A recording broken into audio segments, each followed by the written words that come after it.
Bonsoir, bonsoir. Bonsoir, Balandi. Il y a émission, il y a missionnaire. Bonsoir.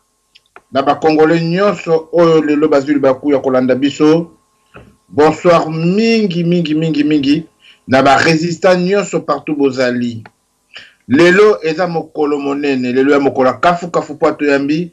Ba tata na biso mibale ya kilo to yambi liboso tata na biso oyo auti Bukavu oya kopanzela biso lelo mpoke na makambo ezoleka ba vérité ya makambo ezoleka na Sud Kivu peto yambi papa na biso monene e mobundeli monene ya mboka na kombo ya Papa Mbelo. Alors sans plus tarder na kosala ndenge to mesana kosala pe na kozala mokuse na introduction na ngale lopa mo Papa Oto Yambi lelo oyo tokoyoka eza très capital. Oyo tokoyoka eza très capital. Alors il faut vraiment to tana biso nyonso alobela biso oyo nyonso aza nango ya koloba. Na kanisa papa na biso Papa Soleil ozokanga bien. Papa Soleil, ozokanga bien. Papa Soleil nazotuna lisusu ozokanga bien. Oui, nazoyoka yo. Est-ce que ozokanga? Papa Soleil azali pembeni wana a répondre nga. Papa Soleil ozokanga bien. Oui, nazoyoka yo. Kala mingi te tokozoye na kanta da déplacer muke. Kasi tokosala kaka ndenge topesanaka mbote. Est-ce que ozoyokanga? Mbote mingi na bana Congo oyo balingaka mboka na bango oyo babundaka balalaka na pasi ya mboka na bango oyo pelelo bakomi pembeni ya kotelema pona babenga na banguna na kopesa mbote mingi na mokonzi na biso akambaka biso na etumba oyo Papa Ngwanda Nzaboko atumba oyo na ye na famille na tondi bango d'abord botondi mingi pe na pesi bango so mbote mingi na kopesa mbote mingi na birone mobimba pe na ba famille na bango na kopesa mbote mingi na bakonzi na nga nyonso apareko pe badeko na nga ya apareko oyo surtout ba oto bundaka na bango na mboka nga nazali na kopesa mbote mingi na bandeko nyonso ya CNRC surtout na mokonzi na bango papa na biso le coordonnateur Kaumbu na kopesa mbote mingi na ba résistant nyonso pambate na lobaka. Il n'y a pas un vieux résistant, il n'y a pas un jeune résistant, il n'y a pas un nouveau résistant, il n'y a pas un ancien résistant. Kaka soki likambo mboka mokolo ko moteme ko beta yo mokolo flamme oyo biso ba oyo et pelaki biso papa Ngwanda pelisaka na motema na biso soki pe peli na motema na yo okoto bundela mboka na yo okomi kaka résistant. Na kopesa mbote mingi pe na bandeko nanga nyonso o bazana ba radio patriotique mususu o na ngonga oyo bazo ko tombola mingongo na bango pona ko réveiller ko conscientiser pe ko mobiliser bana mboka na etumba o tozali kasi yambote na koba na masolo na biso nazo ko tuna lisusu papa na biso Soleil oza déjà na kati ya studio na biso. Oui, nazali. Est-ce que ozoyokanga? Papa Soleil ozali susu ozana kati ya studio na biso. Mais ndekolo Koboti ozoyokanga na moni na kotite to luka to beka akoti déjà mais na kopesa mbote na kopesa na malobe papa na biso Mbelo soka zana apesa bandeko na ebe mbote bon to koba na émission na biso. Papa Mbelo à vous l'antenne. Oui, avant na pesa bandeko na biso mbote Papa Mbelo na moni neti bango sona ba kotite mais yonde oza libanda na solo na biso lelo po ngonga ezokende na biso na lopako yonde oza libanda Grégoire mais kautia biso ande ko balandi émission na biso ya ba missionnaire tozo koloba mikolo nyonso toyaka na poto te pona toliaka kaka ba frite toyaka na poto surtout toyekola tokotola makambo oyo ezali na mboka oyo biso pe tokbema yango na bamboka na biso. To mema yango na bamboka na biso pona nini? Pamba te bango bakoma mwa likolo. Soki bakomi mwa likolo, c'est parce que batiaki mayele basala eloko minene. Lelo biso tokuti nyonso yaka copier et améliorer. Boni biso tolingi to inventer roue. Boni biso tolingi to inventer roue. Soki nazo loba ndenge wana pamba te makambo otozomona na Congo lelo ezali te makambo oyo ezali makambo oyo ba mboka misusu pe ba connaîtraka mais lelo bango wana bakomi kobima na situation oyo baza nango. Babima na situation oyo bazaki nango. Ba pays neti ba France, ba pays neti ba Vietnam, ba connaîtra pe pasi oyo biso to connaîtra. Ba connaîtra occupation. Donc, et ça to le kambuto kasonité que lelo ba konzi biso. Non. Ezali kamunde to kanisa to bunda pona to longa la situation oyo toza nango. To bunda to longa na situation oyo toza nango pamba te situation oyo eza situation ya bosamboli. Situation oyo eza situation oyo moto moko tako kondima. Botala esika tozongi, botala soni tokomi nango. Lelo na Congo, biso nyonso toyebi situation ya Congo. Le Congo est occupé. Ole to bundela makasi mboka na biso to bima na situation oyo. Bandeko mingi bazo kanisango occupation eza fait de l'esprit. Et ça fait des esprits T. Le pays ne nous appartient plus. Bazo se kabiso. Bazo se kabiso. Bazo tiola biso. Attaque au monaki. Ba mirage. Oyo batu bakanisa ki. Que. Ah, élection eleki. D'abord. Bakendeke élection na bapayate. Bakendeke élection na bapayate. Bandeko na biso tango tozolo bango. Baboy koyoka biso bakanisi ke tozo sa la blague. Tozo sa la blague te. Le pays est occupé. Et bon moni lelo, bien que balobi na biso ke moi na mboka a komi na place.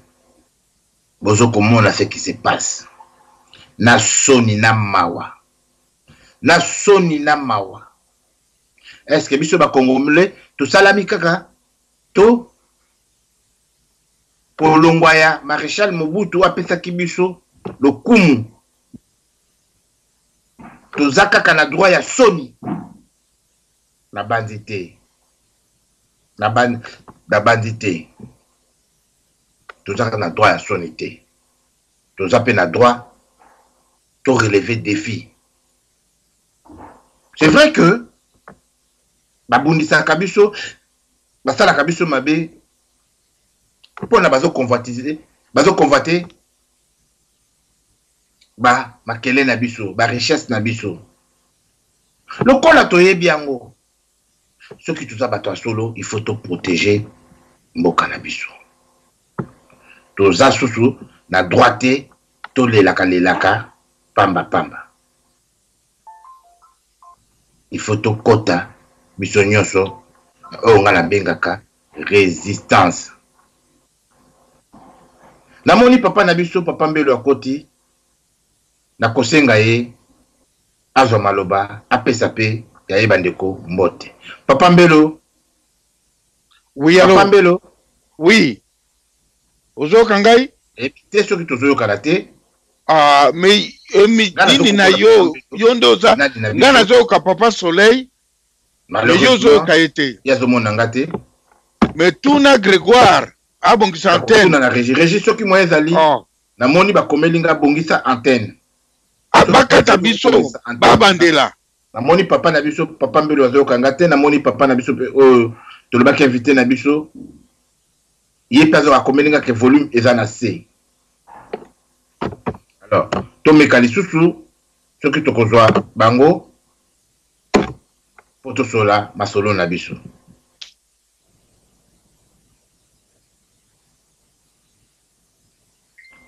Oui, na moni ba komeli ngai awa na régie na bande kona biso ke volume ya muke na kosenga na régie soki moye zali okata bongo to bandela ko benga na lisusu. Régie soki bozo kanga kata poto bandela ko benga na lisusu pona tozo kana te awa na invité na biso o aza mosika o vraiment eza important ayo kabiso.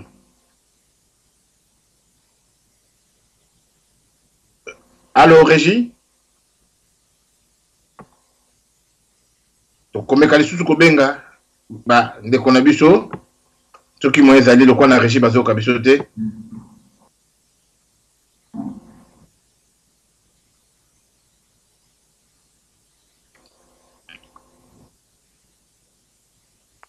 Allô? Eh bien, na monde lokola papa na biso Soleil à côté de biso lisusu. Papa Soleil, ozo kanga? Oui, ozo kanga pe. Papa Soleil, ozo kanga? Oui, nazo kayo. Ozo na problème monene na Régie. Oyo na komeka ko senga babongisa noki pour eza vraiment important to ka papa na biso Soleil. Problème. Merci beaucoup. Alors, tika to continuer l'émission. Loba. Alors, bandeko, bolimbisi, eza problème avec problème technique, c'est ce que to ba invité na nganyo so ba koti to banda émission na biso na lombangu na kopesa malobe pa ya papa na biso Soleil apesa bandeko ne pe mbote bo to ko bana émission na biso malobe mboko papa Soleil. Oui, papa le kobo pour l'invitation oyo po tolobela na bandeko na biso oyo ti lelo basi ba comprendre situation zo toza na kati. Apepuli mingi pona bobenginga to partager oyo ezoleka pa na biso na oyo nayebi. Na kopesa mbote na ba Congolais nyonso ba résistant tout comme si ba patriote congolais oyo baza ba nationaliste nayebi ke na émission oyo certaines personnes vont comprendre et puis peut-être mituna bango vont s'ouvrir et puis ils vont comprendre la situation du Congo. En bref, c'est ce que je peux dire pour le moment. Merci mingi papa Soleil de l'honneur kolinga na kosepela penza o fungola bana mboka mito pambate likamba Congo bato mingi bazomona ngoneti black likamba Congo bato mingi bamona neti eza likambo ebandi lelo ekosi la lobby nzokande eza likambo ezokomema biso na liwa.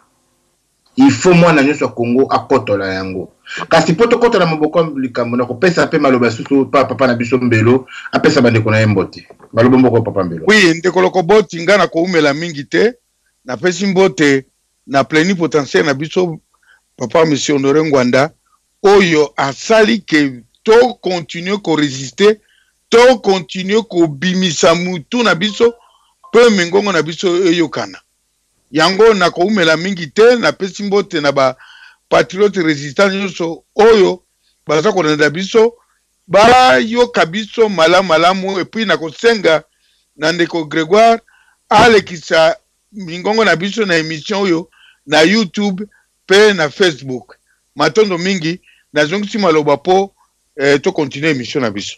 Merci. Merci mingi papa Mbelo.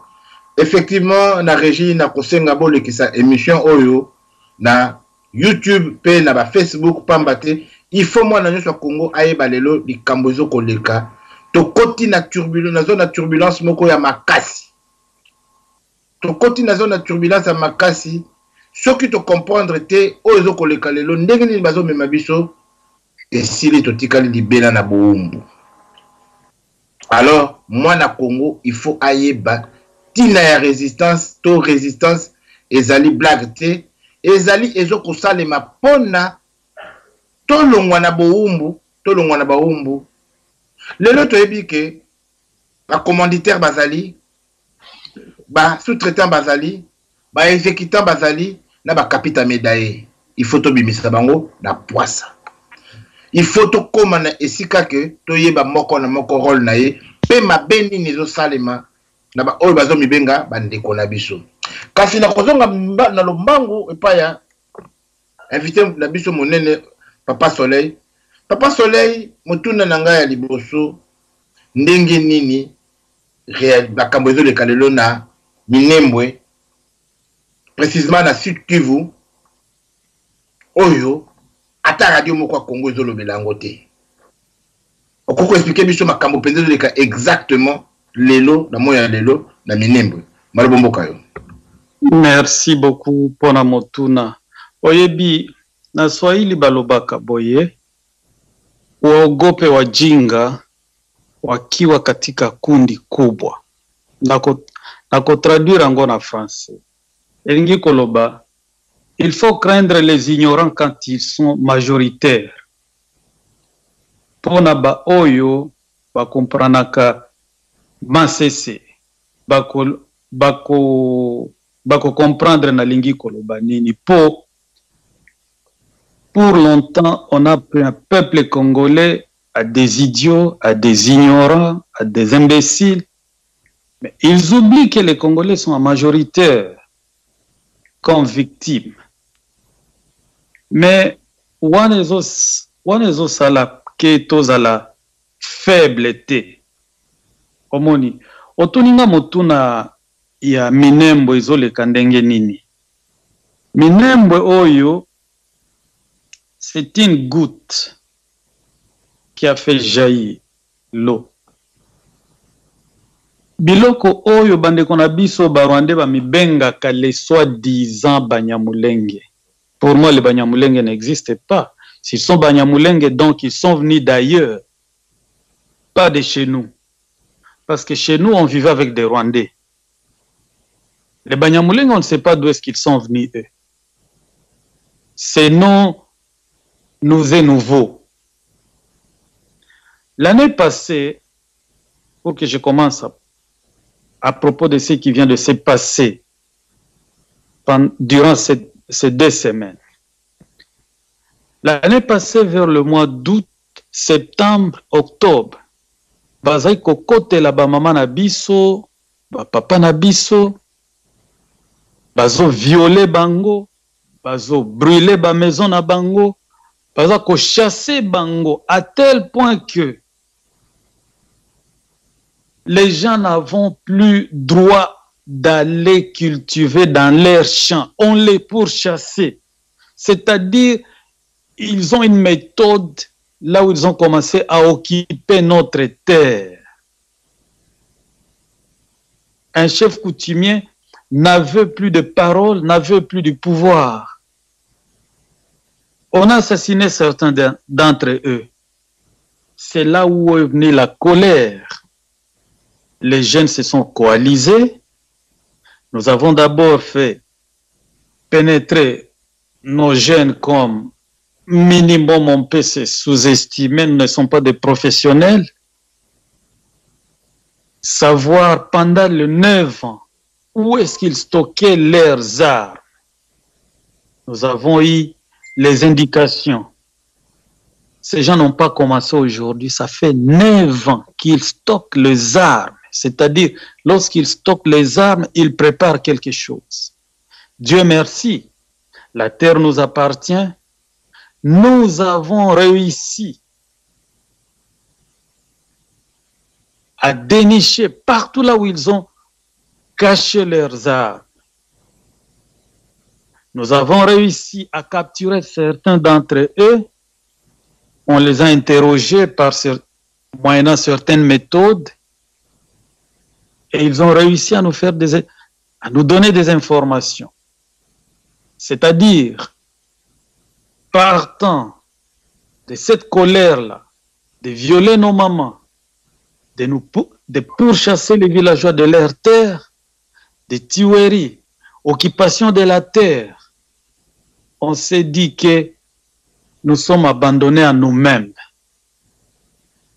Et nous n'avons qu'une seule chose à faire, c'est nous défendre et récupérer notre terre.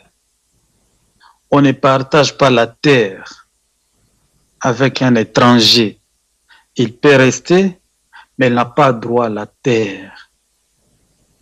Alors, Bitumba Bandaki, tosalaki coalition ya Babembe, Bafuliru, groupe moko ebimaki na Kasongo, groupe mosusu ebimi na Mwenga, groupe mosusu ebimi na Bunyakiri, groupe mosusu ebimi na bakote ya Bakabare, Bawalungu.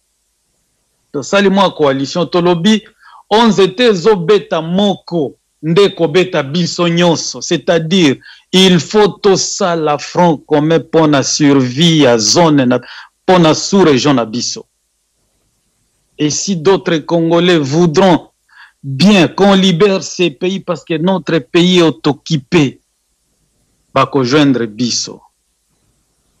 Mais tozali ekenge tokoki kotika n'importe qui akota na coalition oyo pour ndenge papa mokonzi alobaka banyoka na kati ya bakongole baleki trop. Minimbo eza na maboko ya bana. Alors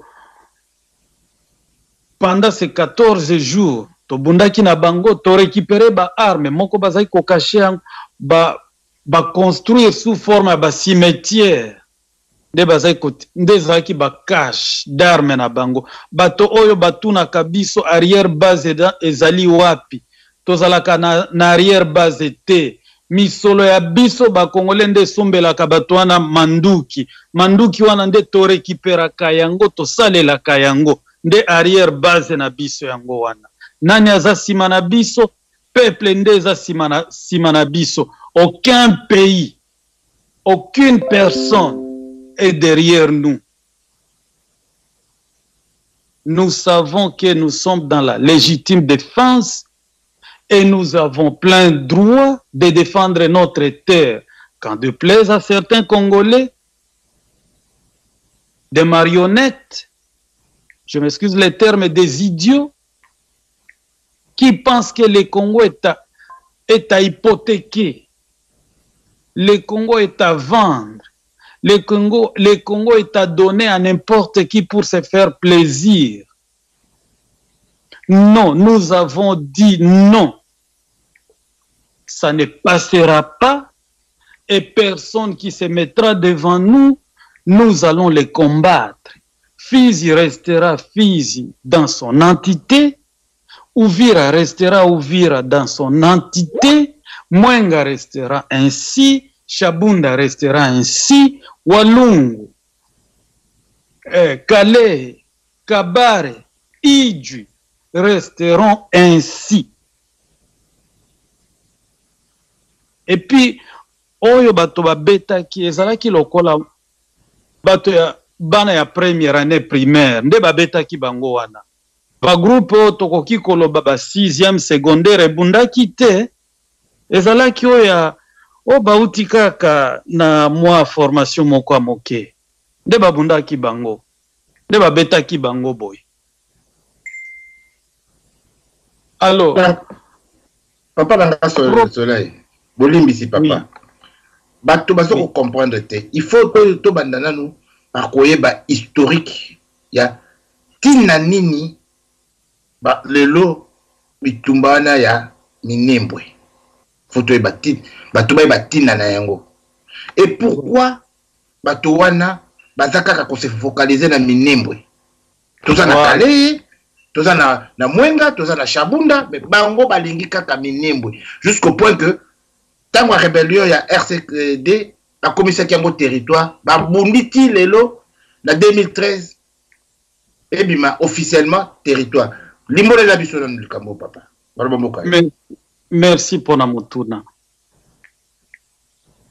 Pour mieux comprendre ces problèmes, d'abord la faute incombe à nous-mêmes les Congolais.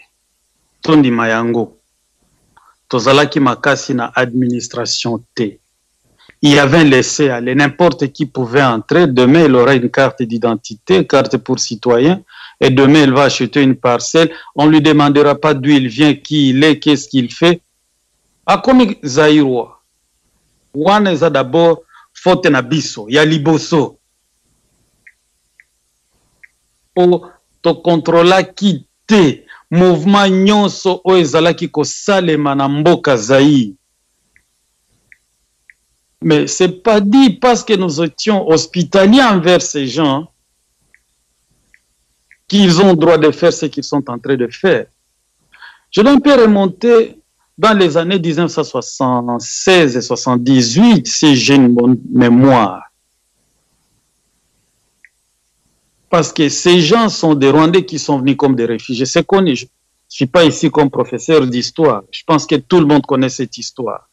Ils étaient venus comme des réfugiés et puis ils étaient dans la plaine de la Ruzizi. Là, il faisait trop chaud. Ils avaient leur pâturage. Ils commençaient à monter. Ils ont trouvé là où il faisait beau. C'est là où ils s'étaient installés.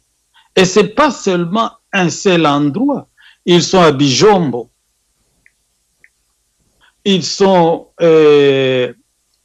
dans un autre village. Et puis, ils sont aussi à Moulengue, il n'y a pas de Rwandais parce que Moulengue, c'est à 10 km ou 7 km de Sangue sur l'autoroute numéro 1 nationale. À Moulengue, il n'y a jamais eu un Rwandais. À Minembwe, là, ils sont nombreux. Et puis, ils ne sont pas seuls. Ils sont mélangés parce que c'est à la frontière avec zone de Chabunda, de Mwenga, d'Ouvira et de Fizi. Beaucoup plus dans la zone de Fizi. C'est là, parce que je dois dire ici que la superficie de Fizi est l'équipe monnaie dans la République à Burundi. C'est-à-dire, la zone de Fizi est plus grande que le Burundi, les pays Burundi, même le Rwanda. Alors, baye komona ke place bakovanda et koza la place wana Minembwe. Ba s'installa ki place wana na tango wana ba chef a chefferie bazaki ba Bembe. Ils venaient faire tout chez Babembe, puis les chefs étaient des Babembe. C'est eux qui contrôlaient tout. Mais soudain, je me souviens d'une histoire. Il y avait une rencontre des églises. C'est là où il y a eu une idée que ces gens ont quelque chose qu'ils sont en train de concocter. Il y avait une rencontre des églises. Les églises protestantes, les églises méthodistes. Alors, chaque église était donnée quelque temps pour que la chorale chante.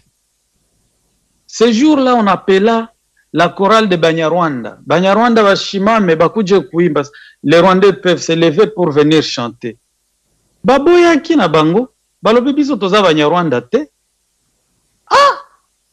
Bato nyonso bakamwe.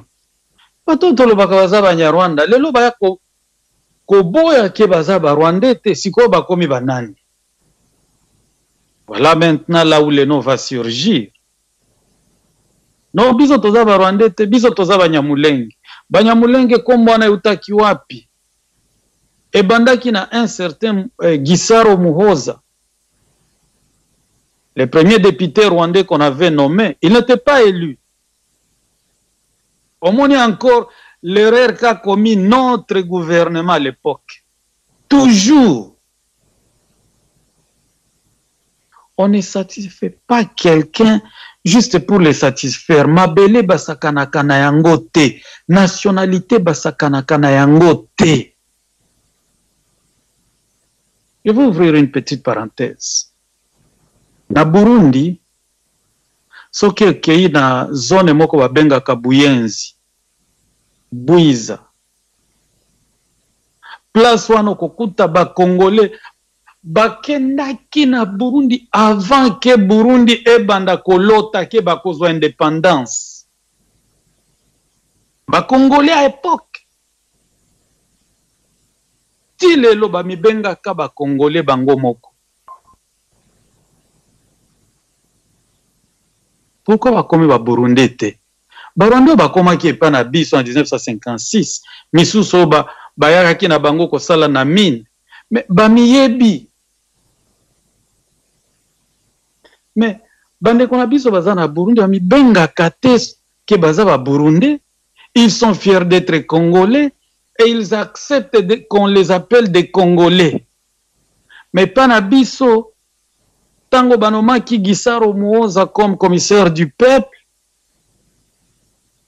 avec Bisengimana qui était là-bas, qui était leur joker, ils avaient trouvé bon maintenant que le terrain était propice, qu'ils allaient maintenant passer à une autre vitesse, chercher la nationalité.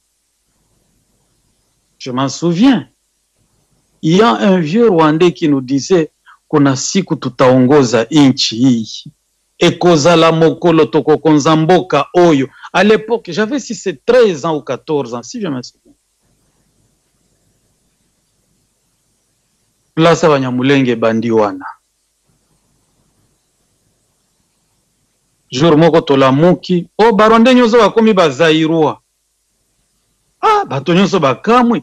Nationalité bapesaka ngo ndenge wana te. Même au ciel, c'est pas n'importe qui peut y entrer. Même au ciel, même en enfer. C'est pas tout le monde qui ira en enfer, comme si c'est pas tout le monde qui ira au ciel. Il faut que tu sois choisi pour aller en enfer, il faut que tu sois choisi. Il y a des examens, même aller en enfer. Il faut que tu aies tes péchés pour y aller. Si tu es saint, on ne peut pas t'accepter là-bas. Et la nationalité, ce n'est pas une banane qu'on peut donner à quelqu'un. Mais au Zaïre, Mobutu Alamuki, jour moko, parce que Zalaki copain à Bisengimana, voilà, Bokomi ba Congolais, Bokomi ba Zaïrois. Il s'était ressaisi par après.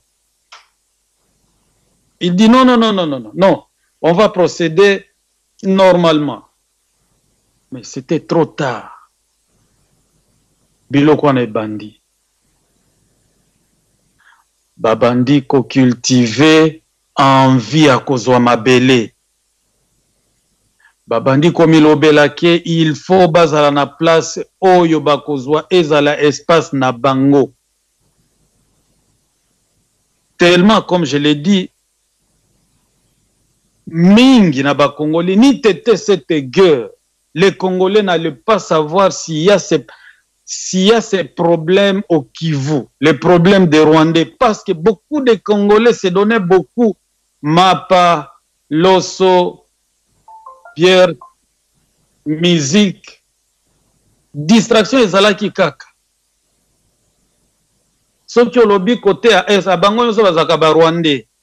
Soki olobi kaka problème à est, bango nyonso ba Burundais. Mais non, nous souffrons.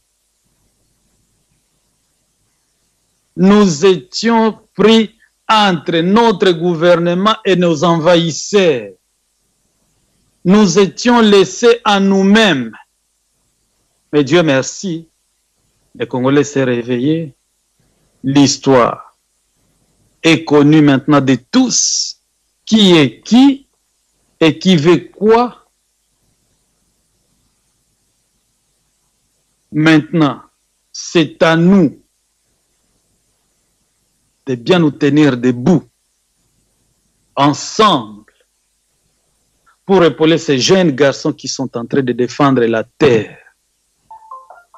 Muoza, lorsqu'il était commissaire du peuple, il était mort dans des circonstances que je ne peux pas vous dire ici au téléphone. C'était une autre histoire. À la prochaine, nous pouvons en parler en catimini, mais je sais comment est-ce qu'il était mort, c'est vieux. Il n'était pas encore vieux, il était dans le mi-cinquantaine, je pense. Et c'est à ce moment-là que ces gens ont commencé à nourrir maintenant cette ambition de conquérir la terre, si possible, de prendre les Zaïre. Babanga Kate, ils sont des expansionnistes. Bisotolala qui? Papa, tu gagné tant, Zalama rapide expliquer biso. Pour na nini balingi kaka, parti on a tuni minembwe. Alors que, bamboka territoire est belé, rwandais bazana kati. Bazana na Shabunda. Bazana ngweshe. Voilà. Ngweshe lokola kamere. Mais pour na nini, bazoko tinga makaka minembwe. Ce sont les sélectionneurs. C'est parce que c'est là où ils sont majoritaires. Et puis place wana regorgé ba richesse. Oyo motomoko alingi kolobela yango te. C'est-à-dire cet endroit est trop riche. Soki bolingi tolobela pona richesse nini eza na kati Monisco ezaki kosala nini et kozala na émission mosusu tokoki kobengana après ba émission tokosolola pona na yango. C'est parce que cet endroit regorge une richesse. Ils veulent avoir cette terre parce qu'ils savent qu'ils vont en tirer quelque chose. Et il fait beau y vivre aussi. J'ai déjà été dans les hauts plateaux. Baza kaka na minembwe te. Na bosa, baza pe na itombwe. Kaka na parti wana. Question oyo zoko mitu, oyo zoko tunanga, biso pe toza komitu na yango. Alors, secret ekobima, c'est parce que cet endroit regorge des choses importantes. Parce que Fizi ndenge na uti koloba, eza monene koleka Burundi. Mais pourquoi gouvernement ekendeki kaka na Fizi pona kokata kaka Minembwe? Pourquoi pas Mboko? Pourquoi pas Baraka? Pourquoi pas Kazimia? Pourquoi pas Lulenge? Mais pourquoi kaka Minembwe? Fizi eza monene. Mais pourquoi kukata kaka Minembwe? C'est la question qu'on se pose aussi. C'est parce que cet endroit regorge une richesse inestimable. Et il faut beau y vivre. Et c'est là où ils sont majoritaires. Bon, ndeko papa solo ndeko kobo tidimbisa bolimbisi nalingaki que ndeko solo ya kozongela peut-être na ba question mususu après parce que voilà afungoli déjà parenthèse bato oyo nazwaki baza kobenga baza kotuna ba ayebisana no biso ce qui s'est passé dans les 2 semaines oyo parce que bato mingi se poser la question oh balobi une partie de famille ya Ruberwa bazaki décimé une partie ya bato boye na boye parce que abandaki déjà koye sabiso ke bato oyo basalaki lisano wana bazana nuka bana école secondaire nano bakomi nano bana mususu ya ba humanité na ba universitaire oyo bakoya ko bousculer makambo wana ayebisa biso nano ndenge nini ba réussissaki ko kamwisa bango puisque bakamwe et puis na alobela pe rôle ya Monusco matondo na zongi maloba. Merci question malam. C'est-à-dire que tango tomonaki ke bato wana babandi ko exagérer basi bazokende na bachamp baza kokende ko violer bango olingi oloba ke oyo eza bilanga nanga bako pourchasser, c'est-à-dire ils sont en train d'occuper la terre. Nous n'avons pas voulu nous taire. Ba violo na basala ki yango na côté ya balemera na ba village aux alentours bakei na Bunyakiri, c'est une grande espace. Alors totinda ki bato na biso ya likolo na kati ya masolo bakei ko solola. Alors tolobi na bango botindela biso avant tout bana première primaire, o ba deuxième année, troisième année primaire, bana secondaire batika la moi sima. tokende kobunda na bango po toyebaki déjà stock na bango ezalaki wapi tokei ko récupérer yango nyonso ona zoloba soki nazo kosa moto akoya ko contredire nga aya na ko prouver le contraire avec des preuves à l'appui to récupérer biloko na bango nyonso stock na bango nyonso ya 9 ans.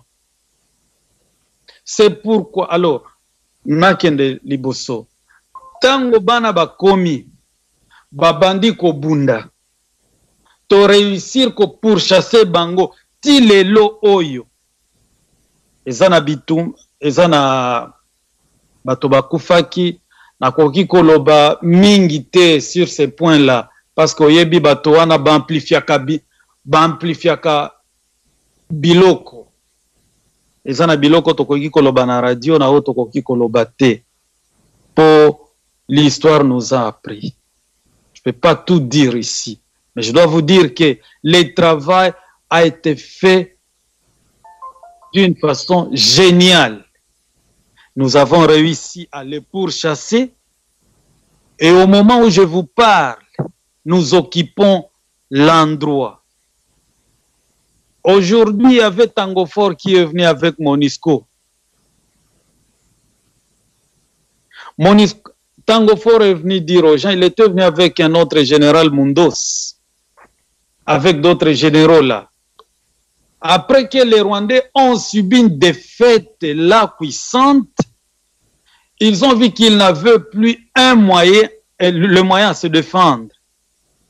Ils ont dit abandonner et faire les hauts les mains. Mais ce n'est pas parce qu'ils ont fait les hauts les mains qu'il faut les laisser comme ça. Parce que Batouana Bazakamayele, Tango Bakosenga, c'est les faits, et Zalina et Loko Mosusu Bazako préparé. Balinga Kabatan mort. Avant que l'émission commence, on a réussi à stopper 150 garçons qui venaient de traverser en provenance du Burundi, les Tutsis de Burundi, qui venaient dans la zone de Muyinga, parce que Muyinga regorge beaucoup de Tutsis, en renfort pour aller soutenir les leurs dans les hauts plateaux de Binembo. Ce sont des nouvelles à fraîches. Vous voyez? Alors, tu réussir ko poussa na bango, ko tindika bango libanda ya Minembwe, mosusu batikalaki tango FRDC komaki eboyi kobunda elobi balo tozana permission te ya kobunda toya wa kotia kimia botika kobunda. Mais avant ça oyo tunaki eza ya solo oyo lobi eza ya solo bato bakufi. Mais nakokende na détail na biloko wana te na radio oyo. Ce qu'il faut comprendre, oyebi. Ouais. Merci. Alors, mosala esalamaki kitoko. Soki bazali bato oyo bakoki kokanisa mbala ya mibale bakoki kozongela lisusu te. Pour comprendre lingi koloba nini. Ouais. C'est-à-dire, c'était parfait. Un travail parfait. Et puis tozoloba ke wana en tout cas négociation ekozala te. Soki négociation bandi make baza ba Rwandais baza na mabele te e bakoki kosenga mabele te. C'est ça. On est likambo mabele ba négocier kango te. Pourquoi pas bakoyebisa bango ke bato batungisi biso mingi babomi biso plus de 13 millions boka matabango bazonga na Rwanda batika biso nye na mboka na biso. Voilà. Comme je vous ai dit, katina biso banyoka ezali ebele eza lettre moko natinda kiango omoni biso wa Congolais na ebite soki ezalaka par hypocrisie ou négligence, mépris ou ignorance na ebite naza na lettre moko ezalaki parlementaire ya gouvernement na bango ya occupation atindelaki Mova Sakani naza na yango après émission soki bolingi nakotindela yango nakotindela bino yango parlementaire wana azotuna Mova Sakani. Mova toyoki ke minembo esi okomi soki commune. Mais nalingi na yeba honorable wana babengi James Mulengwa. Une lettre officielle atindeli Mova Sakani. Mova Sakani apesa ye apesa explication nani moto asali ke minembo eza la commune. Lorsque Mova Sakani était ministre de l'Intérieur, Mova Sakani qui va lui répondre, mon cher, vous posez la question à la personne qui est ignorante dans ces problèmes. Cette décision a été prise depuis 2013. Moi, je ne l'ai que trouvé sur ma table ici, déjà accompli. Alors, lettre wana na tindela ki bato, na yoka ki ata ekomo kote salema ki pona biloko wana. Moto moko alobela ki yango te. Totia ki yango na mesa, to analize yango, to lobi na biso mboka ekei. To salela ki yango, o to salela ki yango, résultat yango, oyo bozo yoka sikoyo. Alors, ngana lobaka boye ke, les jours otoko libere mboka wana, ngana koluka moto oyo asala ki ordonnance wana, nakotia ye singa na kingo. Naebi ke aza Congolais. Aza Congolais nde moto azotia moto ya boye na kati.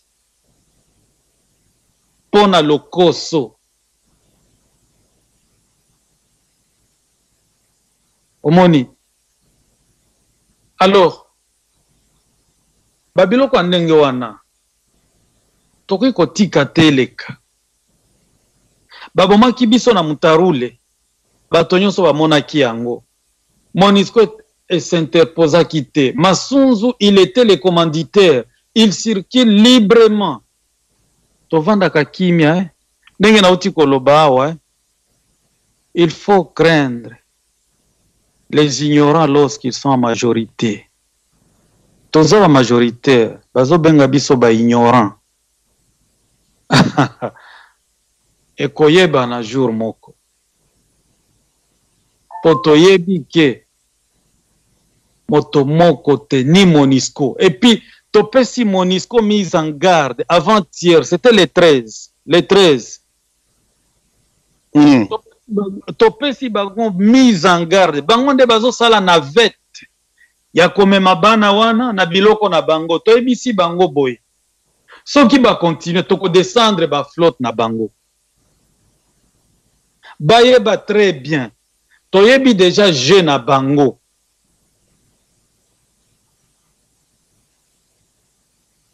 Soki ba meki lisusu toko considérer bango sur le même rang que nos ennemis. Olimbisi papa, na 2013 ministre intérieur comme on a eu Richard Mouyej Manguez. Azala lelo azali gouverneur ya Olwala Barakandisa ou ya Lwala en tout cas na Kolwezi, azana Kolwezi.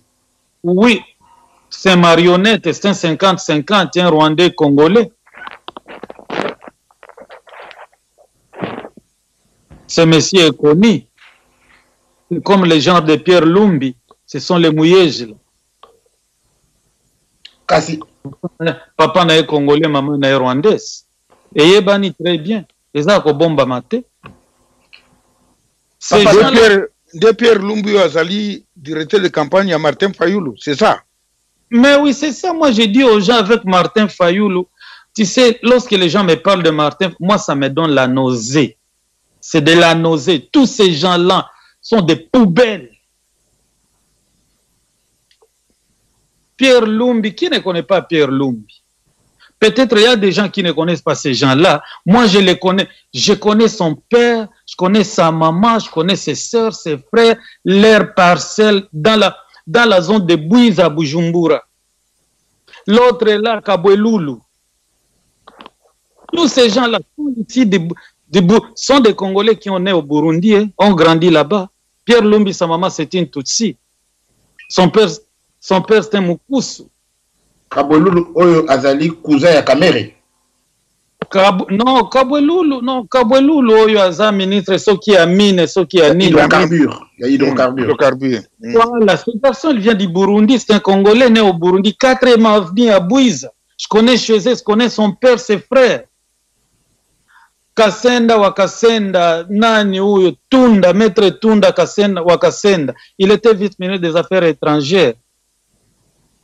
Il y a un groupe de gens là, moi je les connais très bien.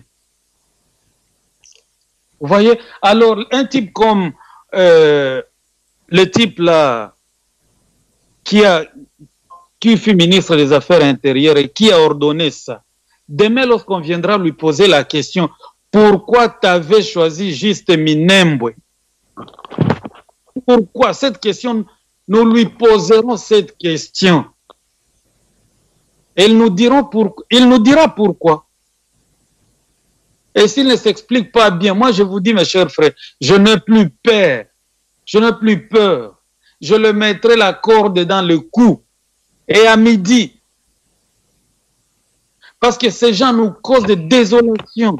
On viole nos mamans, on tue nos pères, on tue nos petits frères, on tue nos sœurs, on brûle nos maisons. Et silence radio.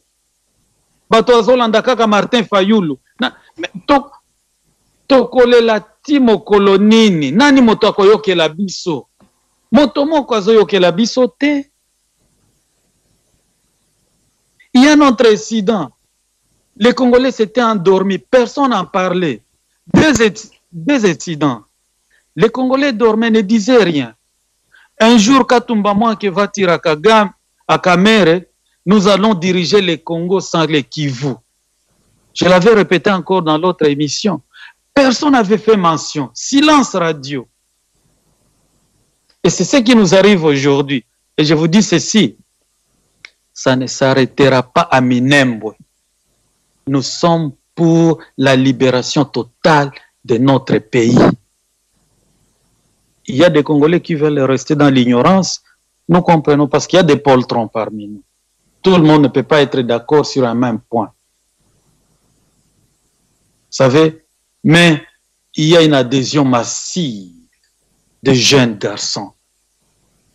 Et ça nous donne espoir. Merci, Papa Nanga. Vraiment. Ces gens ne baisseront jamais les bras. Nous devons les combattre. Nous sommes en train de les combattre et nous les combattrons et ils ne nous gagneront jamais parce qu'ils ne sont pas forts. Merci. Ndekonabiso Papa Soleil. Mais motuna moko elinga ina mutu.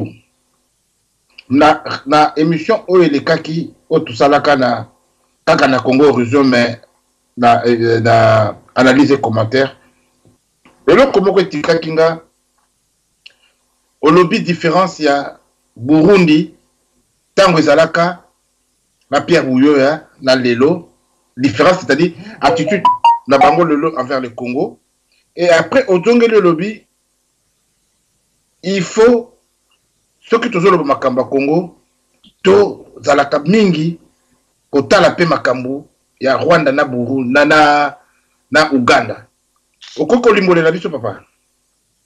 Oui, merci pour la montura. Na kobanda pour na Burundi. Burundi, ni t'étais le Burundi, ça je dois vous dire franchement. Que ça déplaise à certaines personnes. Mais je vous dis ceci, franchement, le bras sur mon cœur, ni t'étais les Burundi.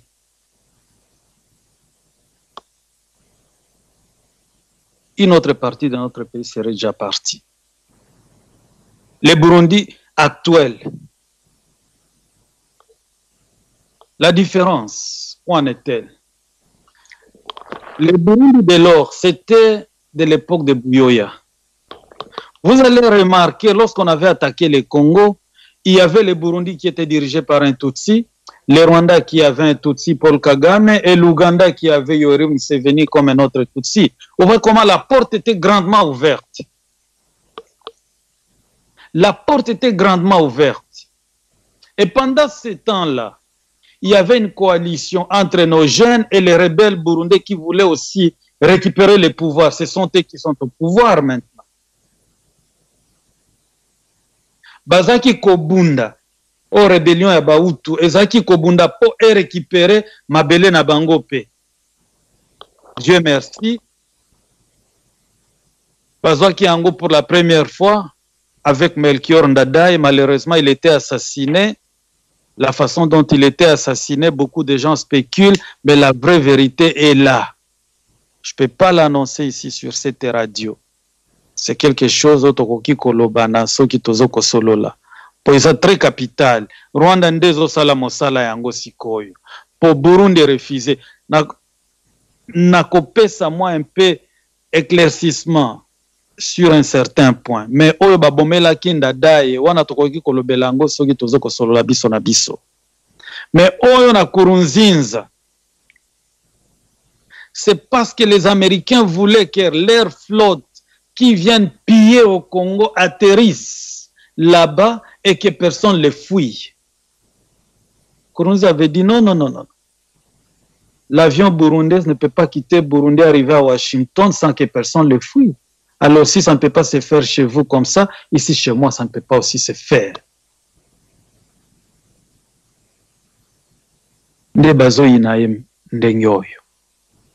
C'est pourquoi on les déteste.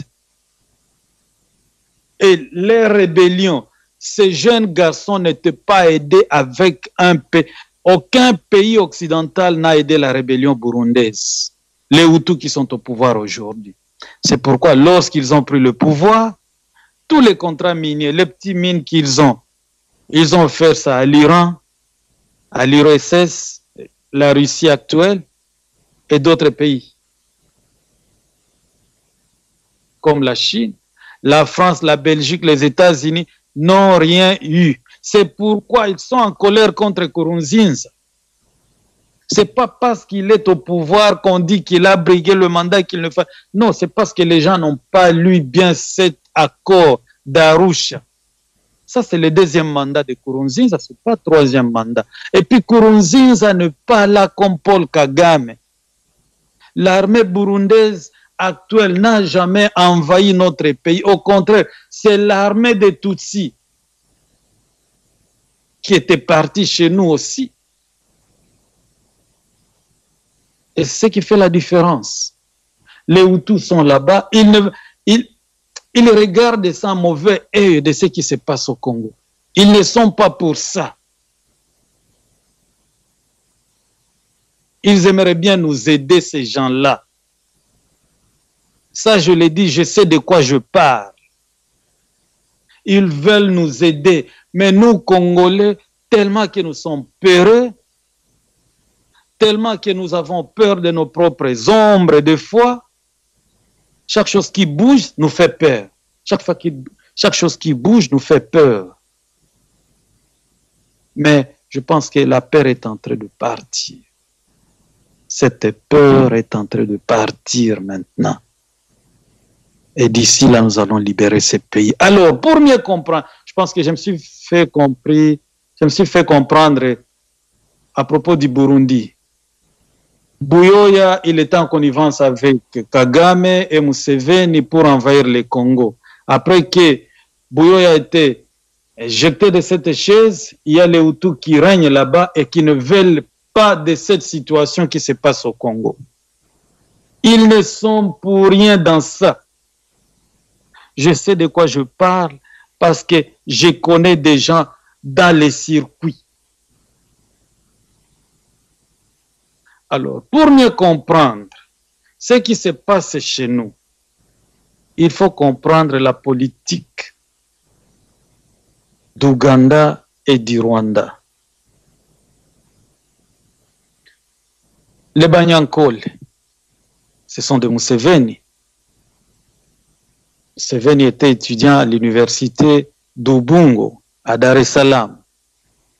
C'est là qu'ils les connaissent. Il avait un bachelor, je ne sais pas si en sciences politiques ou dans sciences sociales. Il se faisait appeler panafricaniste.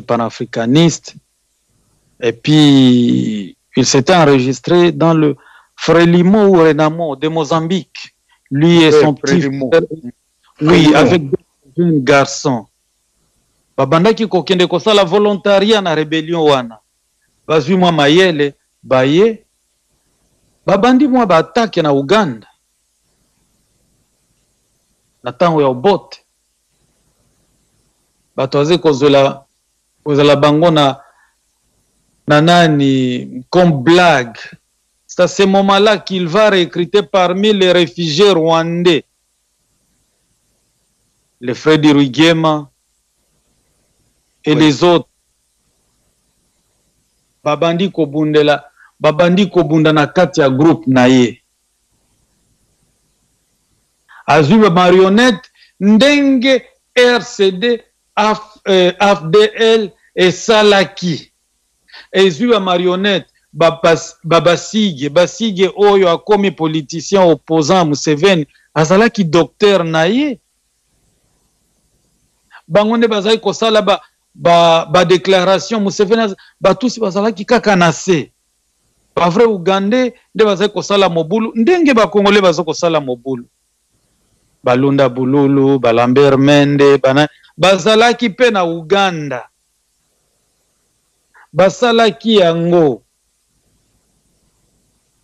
Azwi pouvoir a recruté ba Rwandais nyonso oyo bazalaki ba réfugié akotisi bango na armée ti lelo soki otali ceinture de sécurité à Museveni en majorité de Tutsi, en majorité okei na finance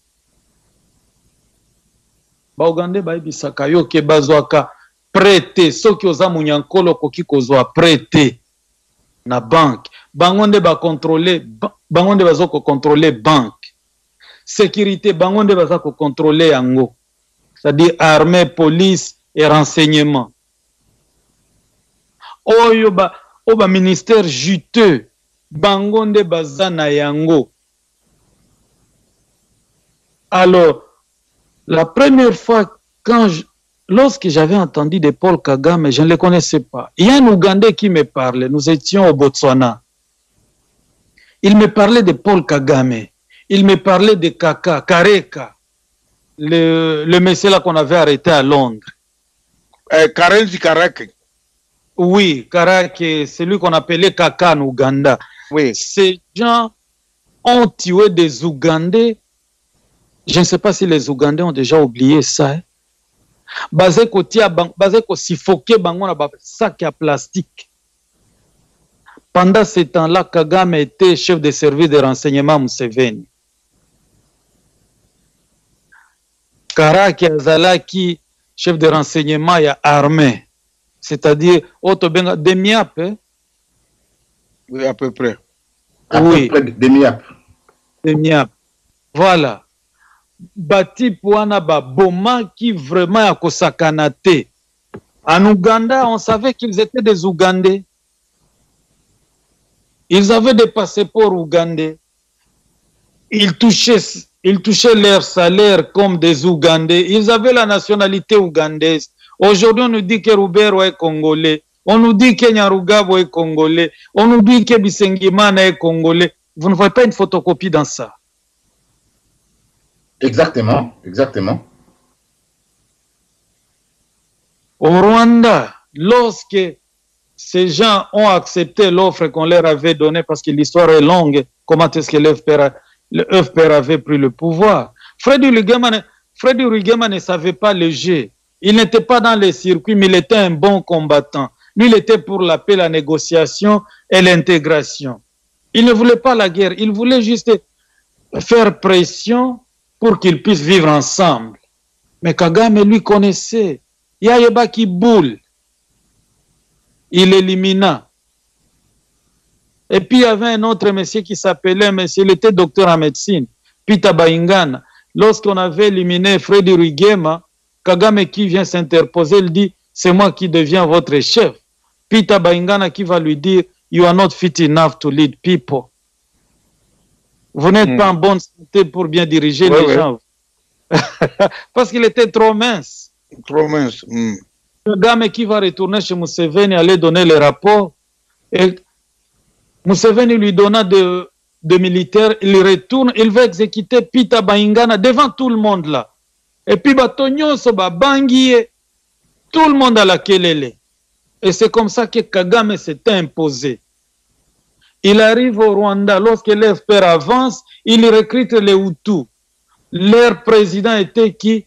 Alexis Kanyarengwe. Alexis Kanyarengwe, c'est un Hutu qui fut ministre de l'enseignement à l'époque d'Aviarimana.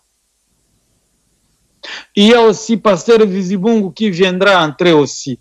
Il y avait beaucoup de Hutus. Et les Tutsis se réservaient, les Tutsis vont se réserver, et les Hutus, ce sont eux qui parlaient, qui étaient des porte-paroles, qui partaient dans des négociations avec les Tutsis, mais c'est les Hutus qu'on mettait devant. Et lorsqu'on avait pris le pouvoir, qu'est-ce qui est arrivé? Où est Kanyarengo aujourd'hui? Où est Bizimungu aujourd'hui? Où est Seti Sendashonga aujourd'hui? Tous ces gens-là sont dans les oubliettes. Sendashonga a été assassiné à Nairobi en pleine journée comme ça, avec une balle dans la tête. Kanyarengo, lui, je ne sais pas qui il est devenu. Bizimungu, il est en résidence surveillée. Ils ont occupé, ils veulent tout prendre. Et au Congo, c'est la même chose. L'armée au Rwanda, 99,9, c'est les Tutsis. En Ouganda, vous allez, la garde républicaine, c'est les Tutsis. Si vous regardez bien, les généraux dans l'armée ougandaise sont les Tutsis. Les colonels, les majors sont les Tutsis. C'est-à-dire, les Ougandais n'ont plus une marge. Basi bavandeli bango na ndenge o bakoki kotelema te. Biso toza na chance au moins toyebi tomoni déjà, mais tozolinga kotelema te. C'est la même méthode qu'ils ont utilisée en Ouganda, au Rwanda, qu'ils utilisent chez nous. C'est la même politique. Mais c'est facile à contrecarrer. Mais nous ne voulons pas contrecarrer ça. Je dois ouvrir une petite parenthèse. Je pense que je l'ai déjà dit encore. Lorsque la RCD décida d'attaquer Bukavu, Ondekane, tout le monde connaît Ondekane, n'est-ce pas? Oui. Ondekane qui va venir, le premier meeting, c'est Ondekane qu'il avait fait dans le stade de Kadutu. Il était entouré avec le militaire Tutsi rwandais. Les jeunes de Bukavu, après qu'Ondekane ait fini de faire le meeting, il demande s'il y a quelqu'un qui a une question. Les jeunes de Bukavu vont lui poser la question. En Swahili, ils vont lui dire ceci. Sasa weye, ulikuja na hawa watu na watosha kule, unafikiria kama sisi hatuwezi kufanya hii kazi yenye wao wako wanafanya mpaka utuletee tu hawa watu tena mnatuletea hawa watu? C'est-à-dire, Ondekane, tu nous amènes encore ces gens. Est-ce que tu penses que le travail qu'ils sont en train de faire, nous les jeunes Congolais, nous ne sommes pas à mesure de le faire? Nous ne sommes pas à mesure de prendre les armes. Vous nous amenez encore un autre problème. Froidement comme ça, devant les Rwandais, Ondekane n'avait rien à répondre. Il avait descendu, était entré dans sa jeep et il était parti.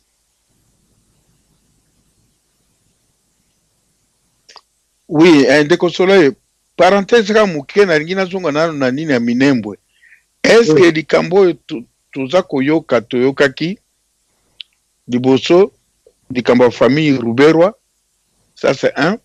Deuxième question, il y a déplacement, il y a armes lourdes, il y a Kinshasa partout, puisque Bango baza ko se rendre compte que bandimi penza te compte tenu à dimension ya mboka basa la balkanisation nini ba occuper ango totalement yango na balingi ba banda balkanisation batindi ba arme na Ituri, na Beni, na territoire ya Ruchuru, Masisi, na côté ya Lualaba, et puis na côté ya Fizi. Est-ce que okuzali na eloko oyo koyebisa po batu mingi o toza na bapoto na banini bato ya West bayoka aka neti sango okoyebisa bango oh non président Félix akosala boye oh bopesa ye temps akosala boye. Alors yango nalingi en même temps troisième question on a poser nini koloba est-ce que Félix aza na force ya koki kosala eloko moko contre ba situation zo ekana nini parce que il faut yo mutu za ko vivre kuna o répondre po bato mingi bazali wa makelele kako tia makelele. Merci na zongi siro malo. Merci.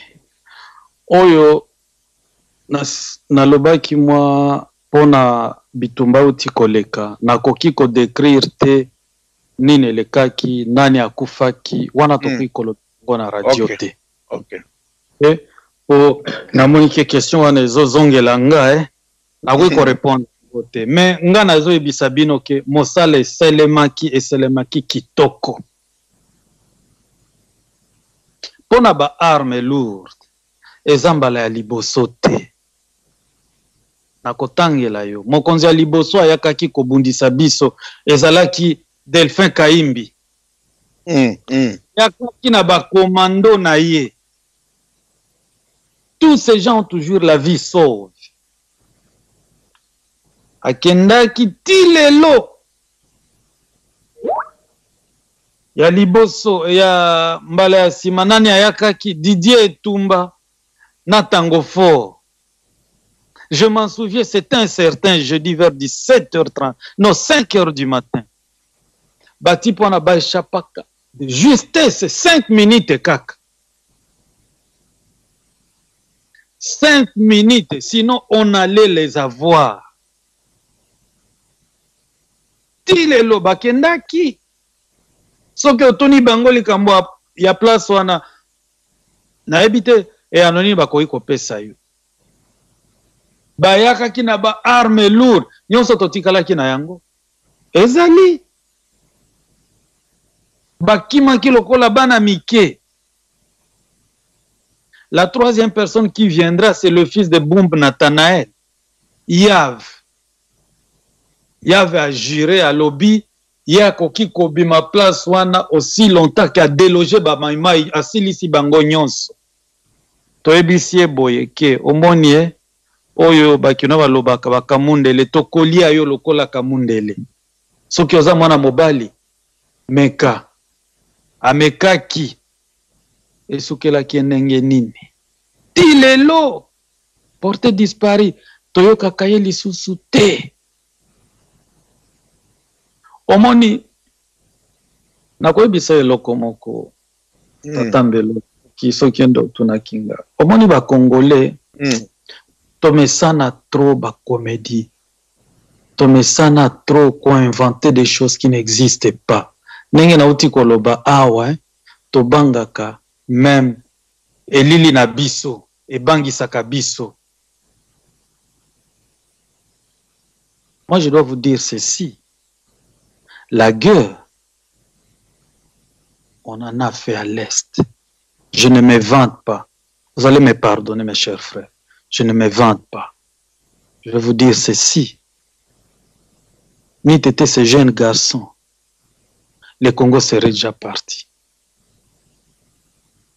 O nazo lobela nzambe azo yokanga soki nazo kosa abomanga sikoyo.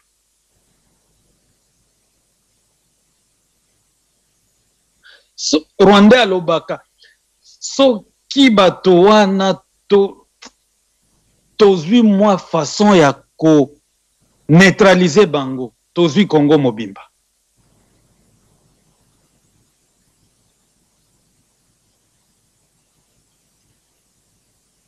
Bayakaki na ba armement oyo tosito mona te otokoki ko manipuler te etikalaki siko to manipulaka yango toyebi ndenge manipulaka yango ba arme lourde wana. Mes chers frères, nauti kolobela bino ke faut avoir peur. Un groupe des ignorants en majorité baya na ba arme lourde batia yango wapi, batia yango wapi, batia yango wapi. On a zoebisa bino. La victoire est de notre côté, dans notre côté.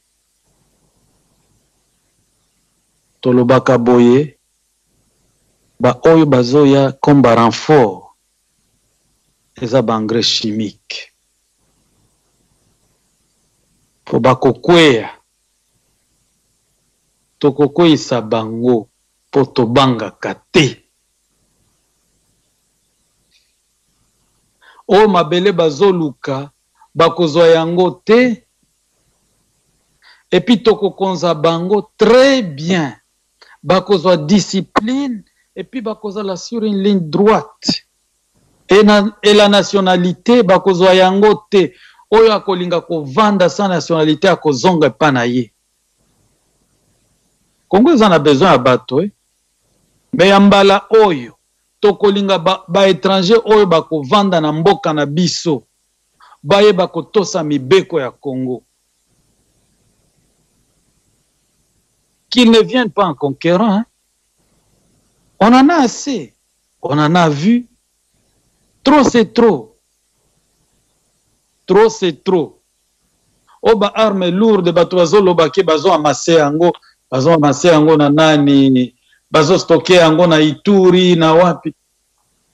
Mes chers frères, bazako boma bato na Beni. Aussi yoki ba arme lourde ki tipo kende ko boma bato bazo boma bande kona biso. Te. Alors, pour la balkanisation, we bato balobaka. Nako sabino te, eko salema te. Jusqu'à ce que Jésus reviendra, le Congo ne sera pas divisé.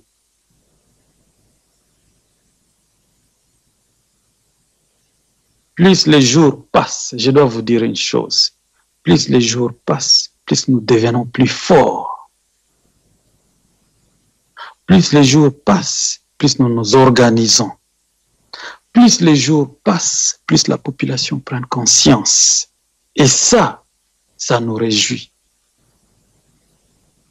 Toza ya kosepela mingi tro, bobangi ezate, otobengaka na Swahili wasiwasi ezate.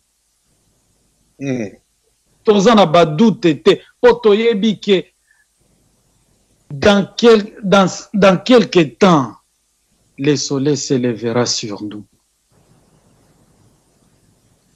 On a zoyebisa yo naza mwana mobali na yebi ndenge na yebi nini nazoloba. Ouais. Mais Chilombo oyo tolobela Chilombo, n'est-ce pas? Oui, oui. Olimbisi papa ole o kende o antamel kamba Chilombo naza na question moko ya kotuna. Tozo komona Chilombo azo kotingama na Kenya, tozo komona Chilombo akendeki na Uganda, tozo komona Chilombo mais baza ko préparer pa akende na Rwanda. Non, nazo compléter au kaka. Na bi baza ko préparer pa akende na Rwanda. Est-ce que ozo komona te la politique au Chilombo azo kolanda? Non. Peut-être il faut changer ma cabo. Je dois répondre à cette question et je dois marteler sur ça. Nous commettons beaucoup des erreurs, nous, des résistants. To alimentaka biloko oyo ezana, comment je dirais, ezana ligne de conduite na bisote. Au moins biloko diplomatie à Chilombo, élection à Chilombo. Lokola biso ba résistant, tolinga ki tolobela angote. Lorsque nous étions des enfants, on disait ceci: si vous parlez de moi, vous faites ma publicité sans que vous le sachiez. Je ne sais pas si vous me comprenez. Oui. Ngana lingaka soki tozolobela likambo ya Congo, tolobela ndengeni tokoki ko résister, ndengeni tokoki ko s'organiser pour énergie oyo to perdra kana kolobela likambo ya Chilombo alors que toyebi très bien qui est Chilombo. Il n'est pas un nouveau chez nous. Mais papa, c'est pas parce que tu posais la question, si on a posé la question, c'est juste par rapport à Ndenge Lobaki que total a toujours politique extérieure, politique il y a Rwanda na Uganda. Oyo basa néfaste na biso, oyo basa na ba intention néfaste na biso, alors que otozo kobenga lelo président, bien que biso ba résistant toto. Tolobelake parce que le pays nous appartient. Tolobelake te pona croissance, tolobelake pona asalim eloko moko ya malunga. Mais tozo komona façon na yazo kokende. Oui. Façon na yazo kende. Oui. Koloba nini biso ba résistant to okoko koto lisa ba dekono ba congolais nini que baza la clairvoyant na likambo yo. Malobomboka yo. Voilà, c'est ça. Chilombo aza pona Bolam ya ba Congolais te. Ça, il faut que nous le savions. Et nous, dans notre regroupement là, ces gens n'existent même pas dans nos têtes. Non. Parce que jamais Tipwana Kokiko défendre intérêt à Congo. Jamais. Au moto, 5 minutes va proclamer le président Lobby a commis partenaire à Kabila. Mais mon cher, comment voulez-vous que je commande sur cette personne-là? Déjà, cette parole vous dit quelque chose. Ce qui n'a pas loba, peut-être il faut na loba. Oyo, on a linga qui na loba, temena koloba yango. Ce qui n'a pas loba que, s'il faut mieux comprendre ce qui se passe chez nous, il faut regarder ce qui se passe en Ouganda et ce qui se passe au Rwanda. Personne ne savait que l'FPR allait prendre le pouvoir au Rwanda. Personne ne savait que Museveni allait prendre le pouvoir en Ouganda. Et je dois vous dire ceci. Un jour, on a l'Obaka. Tolanda Kabato, Balobaka, un jour, Rubero avait dit ceci. Il était aux États-Unis. Rubero. Alobaki Boy. Un jour, je serai président de ce pays. Vous me comprenez maintenant, je pense. Hein? C'est-à-dire que Bazoko utilisait ba Congolais, Bango Bazako marché à pas pesant, lokola banyao. Jour bakokoma. Et kozala lisolo mosusu. Mais, tosi totelemi.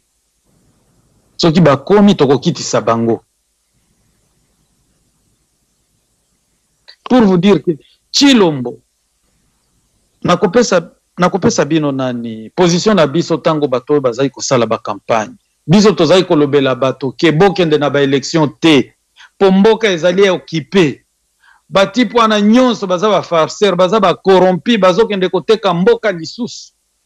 Nde discours ezalaki na population et pas na biso. Toyebi ke un grand ennemi, c'est celui qui collabore avec l'occupant, chez nous. Le grand ennemi chez nous, c'est celui qui collabore avec l'occupant. Chilombo, c'est un vaurien, quelqu'un. Je venais de suivre son entrevue ici à Nairobi lorsque lui posait lorsque ces journalistes français lui posaient les questions sur l'environnement. Je ne sais pas si quelqu'un a suivi ça. Oui, mais on avait suivi. J'avais suivi. Un président peut répondre comme ça vraiment. Un ignorant. Alors voilà, alors. Donc, je n'ai pas à commenter là-dessus. Même un petit enfant d'école primaire ne peut pas répondre comme ce type a répondu. Donc, chez nous, nous les considérons comme Hippolyte Kanambe, bien qu'il soit le nôtre, fils du pays, mais nous le mettons dans le même panier. Chilombo est là, nous n'avons aucune considération. On ne les considère pas. Pour le moment, le Congo n'a pas un président congolais. Biso tozela kakaka, vient à Biso aya kukonza mboka wana. Si vous voulez que je vous dise là où nous nous situons. Tozelaka vie Honoré Banda aya ko diriger mboka wana.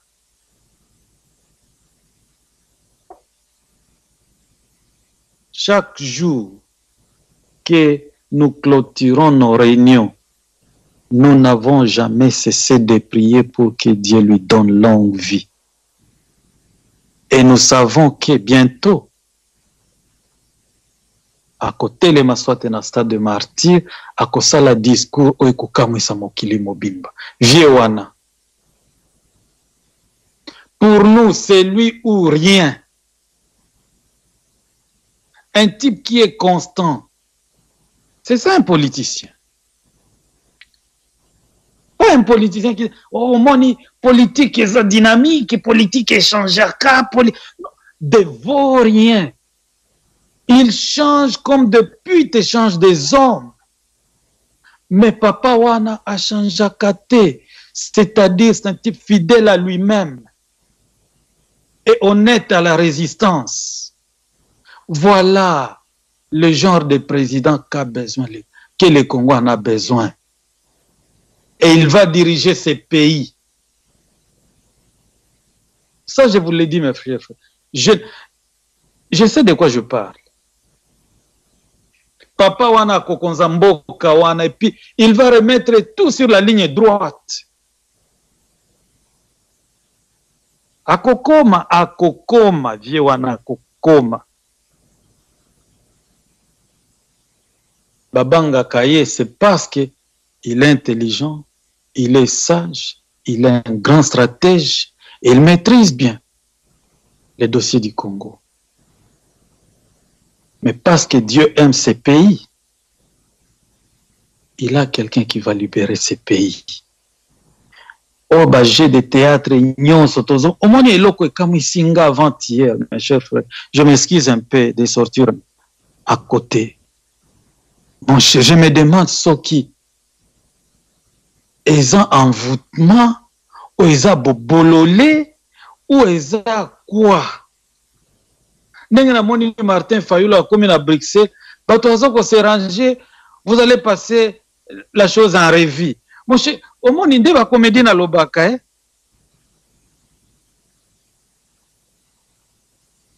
À vos ordres, chef, vous allez passer les troupes en revue. Mais troupes ni les alliés place. Tozo luka bato bakende ko baya ko bunda na biso. Bilamba wana tolingi komona ngo na ba YouTube ete. Est-ce que aussi omoni ata bana wana na bilamba makasi ata na YouTube aussi omona bango te bamona kate. Mais pour nani tolingi ba comédie et puis bato wana bazo yambela ye bazo komisa ye. Mon cher, qui n'a pas encore compris que notre pays est occupé et par les élections on ne peut rien faire dans ces pays?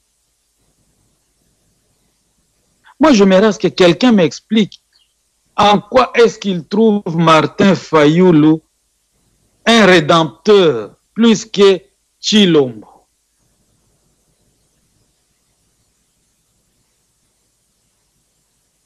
Les Congolais n'ont pas encore compris.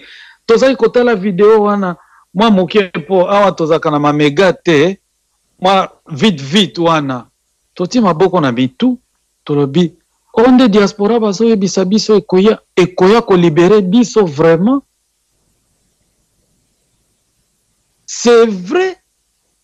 Tozo bunda okotia bato ndenge wana l'écart. Bango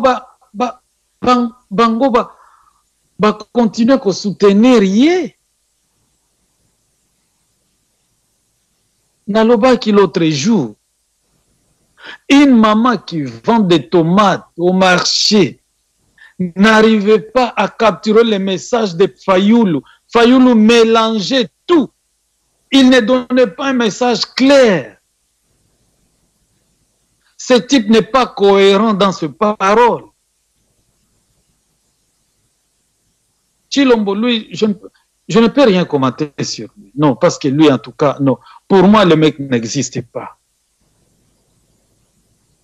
Fayulu, je lui donnais un tout petit peu la considération avant. Parce que lorsque je lui ai vu à côté de Moïse Katumbi, d'Olivier Kamitatu, de Pierre Lumbi, de Jean-Pierre Bemba. Je me suis dit, c'est foutu. C'est foutu. Le Congo en a des têtes bien faites. Le Congo en a des têtes sages. Il y a des têtes qui connaissent bien les Congo et qui peuvent diriger ces pays et sortir la population dans cette misère. Et des Djalelola finiront. Il y a des gens qui sont là. Chilombo, c'était avant-hier. On parlait avec certains de mes copains. Ce type, s'il arrivait chez nous aujourd'hui, par exemple, on lui logera la balle dans la tête. Ça, je vous jure. Qu'il m'entende, s'il va écouter cette radio, qu'il sache que s'il met sa tête là-bas, nous allons lui loger une balle dans la tête. Je pense que je me suis bien expliqué sur Chilombo. Je ne lui porte pas dans mon cœur, ni dans ma tête, ni... C'est comme si je dépense mon énergie en train de parler sur un cochon qui est déjà mort.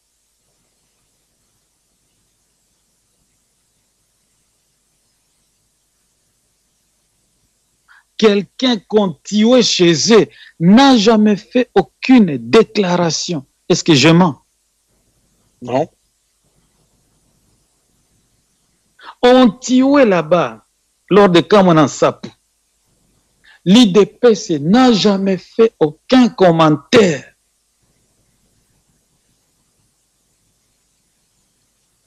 L'IDPC n'a jamais demandé quoi que ce soit. L'IDPC est resté calme. C'est comme si l'UDPS était complice dans tout ça. Comment voulez-vous qu'on ne croit pas que l'UDPS est derrière tous ces massacres qui se passent au Congo? Moubak l'avait dit, une vidéo que nous regardons souvent ici avec mes frères. Moubak lui-même avait dit qu'ils étaient à Kigali pendant 2 ans, durant 2 ans. Qu'est-ce qu'ils faisaient à Kigali? Et à cette époque-là, c'était les RCD qui endayaient nos populations. Et pour moi, Chilombo, en tout cas, c'est là qui vont.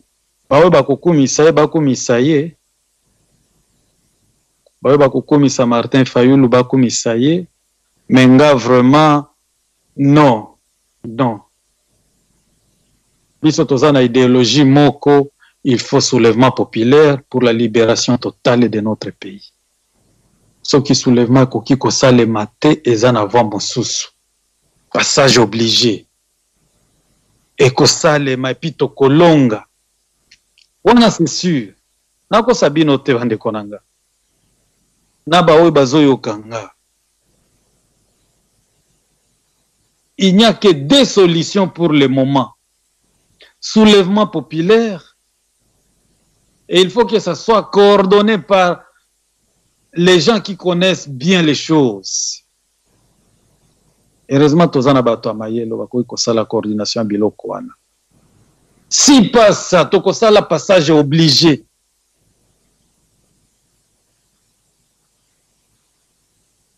Les gens ont beaucoup souffert. Mes chers frères, si la misère existe, je n'ai jamais vu ce genre de misère.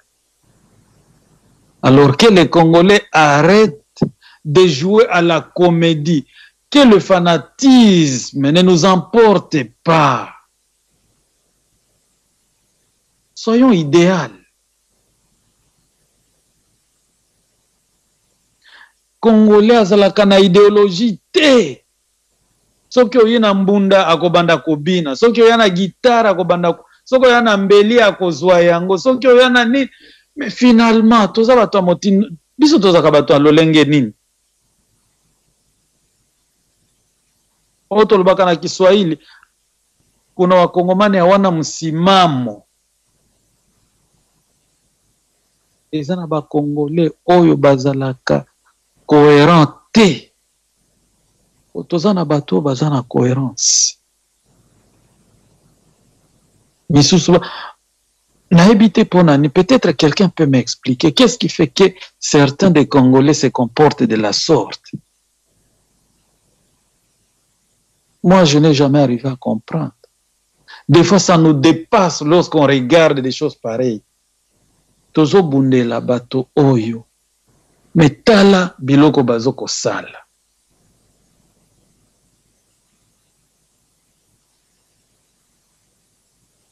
Epesaki biso kanda jour wana tango to beta ki to komi na Uvira. Ba Kongoli ba bandi kotuna arrière base na bango eza wapi? Nani moto aza sima na bango? Mais non. Ba Kongole batika biloko ndenge wana. Soki ba oyo bazolia ba mayonnaise, bazolia ba margarine na ba mapa na bango, bazolia mikolo nyonso 3 fois ou 4 fois comme ils veulent, mais c'est pas tout le monde au Congo, hein. C'est pas tout le monde, mes chers frères.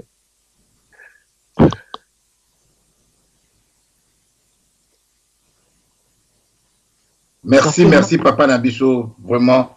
Toyoki mbela na yo. Mais yo okanisi nini tango zo kolobake.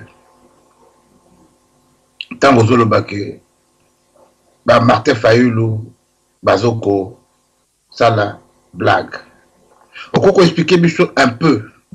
Expliquer na ba landina biso kolakisa bango que quelque part, il y a un jeu qui se joue, et ce jeu-là, biso ba Congolais, biso moko tozo miboma. Oui. Oui. Eza na jeu eza ko se joue. Jour moko nze kolanda Martin Fayulu. Alobi ke mboka na biso ezali occupé, eza na ba Rwandais ba occupé ba nazoko. Est-ce que nazoko sa bande konanga? Martin Fayulu ye moko azaki kolobake mboka ezali occupé, tozana ba généraux ba Rwandais, tozana ba oyo bazo occupé ba fonction, ba haute fonction, alors que baza ba Congolais te. N'est-ce pas Martin Fayulu qui le disait un jour? Effectivement, oui. Est-ce qu'il y a kanisi qui na ba voix ya ba élection ko bengana na bato wana vraiment? Ce type est intelligent, à moins qu'il y ait un mikosa vraiment. À moins qu'il y ait un mikosi. Ce type est intelligent. Mais je me demande que est-ce qu'il fait semblant de pas croire à ce qu'il dit? C'est là où moi je l'appelle qu'il est un farceur, c'est un menteur. Je l'aime bien. J'avais de l'estime pour lui. Mais tango azongi ayana biloko na ya ba élection tokende na machine tokende sa machine à voter otoko vanda kotia ba papier non toko kende et puis aye kondima ba élection sans béni franchement, c'est-à-dire béni si était kami hein. Mais yango papa na biso mbelo lobaki que ba arme lourde wana soko tali place ba plaçango, c'est comme si toute cette partie là est déjà partie. Ah non non non non non non non non non non mon frère, ezana maloba ezana biloko tokoki koloba na radio te omoni po eza biloko ya kati ba oyo bazoko kanisa ke bakozwa ta 1 mm à Congo va continuer à rêver. Va cause la désillusionner. Naouti koloba boye, plus les jours passent, plus nous devenons forts. Plus les jours passent, plus nous nous organisons très bien. Plus les jours passent, plus il y a des jeunes gens qui adhèrent le mouvement. Plus les jours passent, plus on voit que le soleil va se lever sur nous. Moto moko te akostope biso mon cher. Ezala Ruchuru, ezala Masisi, ezala Kanyabayonga, ezala Beni, ezala Ituri, ezala wapi baza bandeko na biso.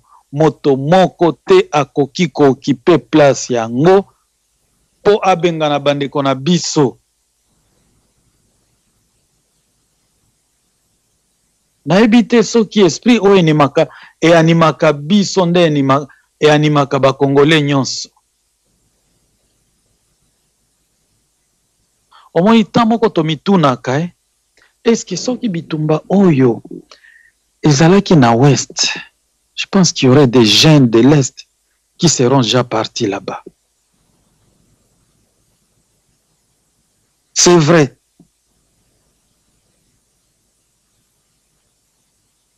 Mais tozotala na lingomba na biso na mouvement oyo tozana bato ya nord ya Katanga, bato ya Maniema, Sud Kivu nyonso tozana bato, na Nord Kivu tozana bato.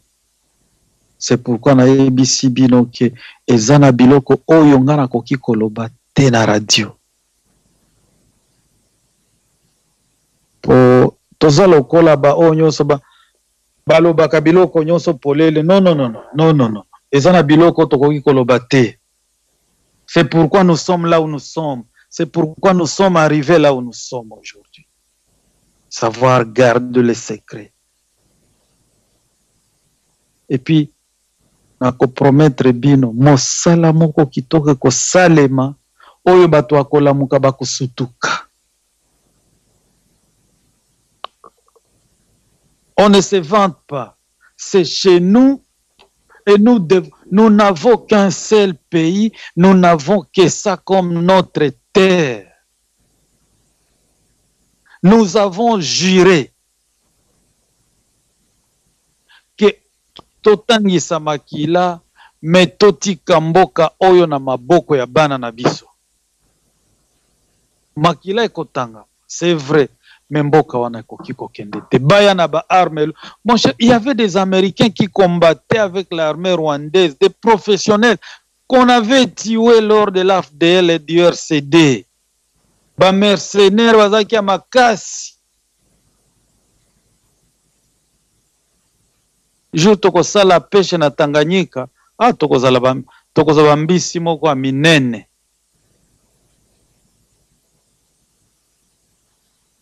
C'est parce que les Américains ne veulent rien dire. Ils ont perdu plus de... Je ne peux pas dire le nombre, mais je sais. Les Rwandais sont qui basilaka. Ah, mon cher, n'a habité. Mais yambala oyo. Ah. Eza lokola na époque na tango ya Désiré te, na tango ya Hippolyte te. Non. Ezali er mosusu sikoyo. Bati toti. Et puis soki bati moko biso toti 10.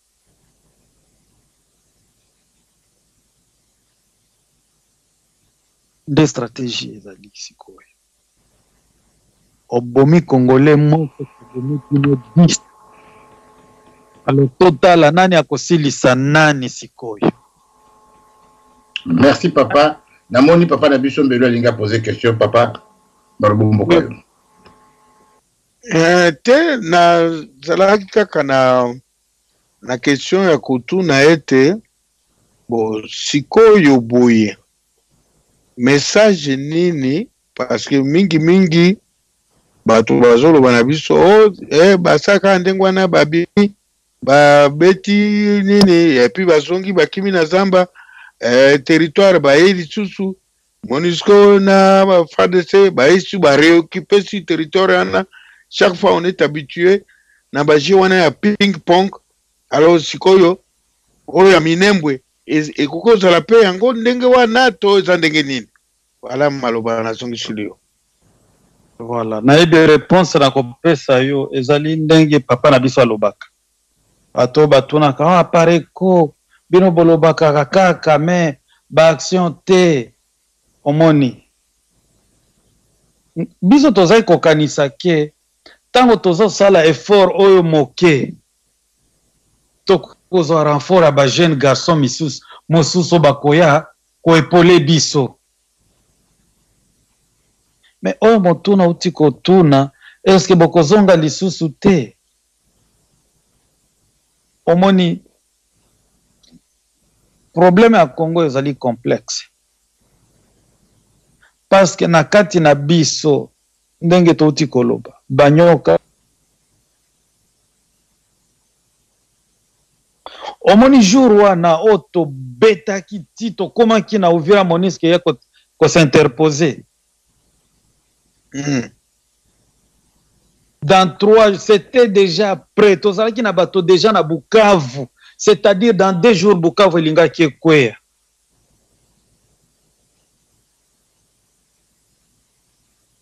Comme je vous ai dit, on ne peut pas tout étaler ici. Okay. Mituna wana soki oza résistant, ko mituna te. Na tuninde para ngaite.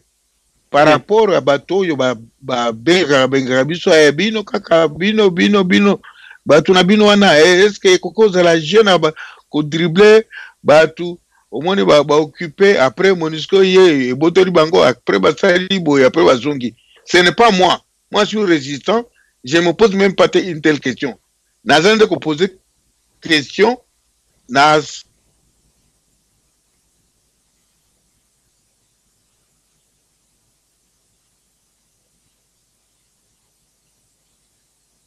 Oui, je comprends maintenant. Omoni batouana batuna kabati ndenge wana. Ce sont des poltrons. Oh mon cher, soki oyebi situation bato bazana kati tango bazobunda ndenge bazobunda ndenge mon cher oyebi combien de cimetières qu'on a démolis pour récupérer toutes ces armes. Imaginez-vous un stock de 9 ans. O moto wana ya kolobake abasalaka boye pe bazongaka. Mais aya kopesa biso stratégie, baya kopesa biso stratégie, baya kojoindre biso.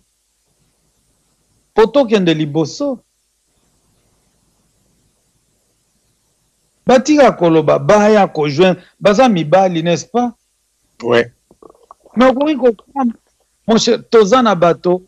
Oye zali susutango ya kolela lela pona ekolote. Toleli pe mingi oye komi tango ya kotelema kolata kanda esantu kopamela ya kopamela kopapa ya kopapa kokata ya kokata kobelela moto na nzambe kitapana kosikisa misala ya satana. Moto ikisa moto yaya ezikisa misala ya satana na moka. Moto ikisa moto yaya ezikisa misala ya satana na moka. Loboko na yawe ezali ya kosembola mapo ekolo epambolama pe baye Kongo bamona nkembo na yawe. Haleluya. Sembola loboko tomona nguya na yoe katina ekolo na biso. Osala ya minene utayo bandana bato Kongo kisingi ni bona moka. Tumeli na pasi ya eton pour tout Yaka bandela elongo na yoe. Yaka mokonzi yaka to bandela motonge ekolo elongo na yo. Tale tuluku ya basomi ya Kongo batelemi mpona koyamba lipambo likote pai na yo. Sembola loboko na ekolo tolingi tomona embo na yo. Sembola loboko na ekolo tolingi tomona embo. Sembola loboko tomona nguya tobebisa misala ya satana na mboka. Makila Yesu mapetola ekolo mabebisa misala ya satana na mboka. Sembola loboko tomona nguya tobebisa misala ya satana na mboka. Makila Yesu mapetola ekolo mabebisa misala ya satana na mboka. Moto kitisa moto yaya ezikisa misala ya satana na mboka. Moto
tokango na mboka elongo